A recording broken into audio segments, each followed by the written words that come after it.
सब हुआ आज किस बात को लेकर, किस मैसेज के साथ आप देखिए, आज युवा मोर्चा जमुई की कार्यशाला आयोजित की गई।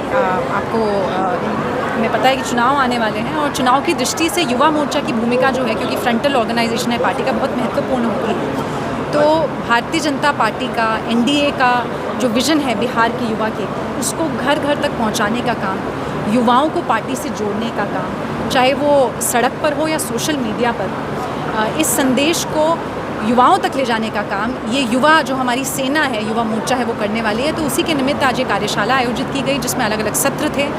बूथ से लेकर सोशल मीडिया तक किस तरीके से एक व्यवस्थित रूप से हम आगे बढ़ने वाले हैं और किस तरीके से हम अपने किए गए कार्यों को लेकर, जो पिछले कई सालों में एनडीए सरकार ने यहाँ कार्य किए हैं, और भविष्य की एक जो परिकल्पना हम लेकर आ रहे हैं, उसको लेकर किस तरीके से लोगों के बीच में जाना है और ख़ासकर युवाओं तक किस तरह हमें पहुँचना है, इसकी एक पूरी कार्य योजना आज बनाई है।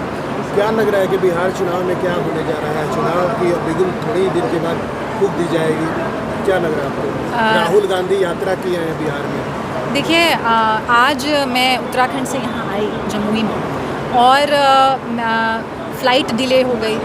उसके बावजूद भी जिस तरीके से मौसम भी बहुत गर्मी है, उमस भी है, मैं देख रही थी कि किस तरीके से 5-6 घंटे यहाँ युवा बैठकर इस कार्यशाला में ना सिर्फ उन्होंने प्रतिभाग किया, बल्कि चर्चा भी करी, आगे की योजना भी बनाई। तो ये जो है, ये बहुत सुखद संकेत है कि बता रहा है कि जो बिहार का युवा है, वो जिस तरीके से समाज को तोड़ने का कार्य जो विपक्षी पार्टियां कर रही हैं, जिस एजेंडा को लेकर चल रही हैं, और खासकर जो परिवारवाद को नकारने का काम बिहार का युवा कर रहा है, वो संदेश आज मुझे इस कार्यशाला में मिला। मुझे पूरा विश्वास है कि युवा जब लोगों के बीच में जाएंगे, हर बूथ पर जाएंगे और युवाओं को संगठित करेंगे, और ऐसे युवा जो जागरूक हैं, जो बिहार में के भविष्य में अपना भविष्य देखते हैं और जो परिवारवाद को पूरी तरीके से नकार चुके हैं, जब एक एक युवा हमारा बूथ पर जाएगा और उस बूथ पर हमारे वोटर को लेकर आएगा, तो मुझे पूरा यकीन है कि एक बार फिर से पूर्ण बहुमत के साथ एनडीए की सरकार बनेगी। केंद्रीय मंत्री गिरिराज सिंह का एक बयान आया है कि राहुल गांधी नॉन सीरियस और अर्बन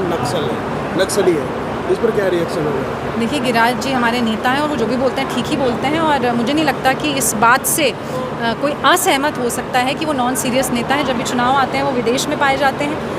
हमारे यहाँ तो चुनाव से पहले चिंतन होता है और चुनाव के बाद समीक्षा की जाती है, तो उनके यहाँ ना चिंतन है ना समीक्षा है।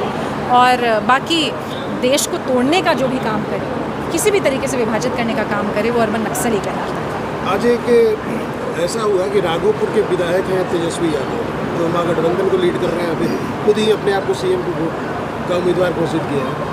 उनके भाई तेज प्रताप उनके क्षेत्र में गए हैं और उन्होंने कहा कि तेजस्वी को घर परिवार छोड़कर बाढ़ पीड़ितों के पास आना चाहिए, उनके क्षेत्र में ध्यान देना चाहिए। इस पर क्या कहेंगे आप?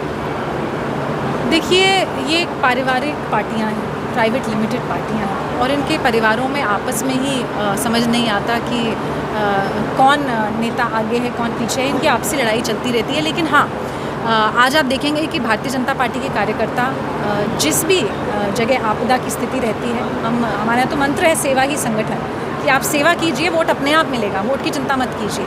तो इस लक्ष्य के साथ हमें काम करना चाहिए, और जाहिर है जहाँ भी ऐसी स्थिति हो जहाँ आपको अपने लोगों के साथ खड़ा रहना पड़े, वहाँ राजनीति ना कीजिए। राष्ट्र प्रथम कहिए, बिहार प्रथम कहिए। बिहार की जनता आपको अपने आप सराखों पर रखेगी, और क्योंकि ये नहीं कर रहे हैं और इसी कारण से लगातार बिहार की जनता इनको रिजेक्ट करती आ रही है और आने वाले समय में। ठीक है।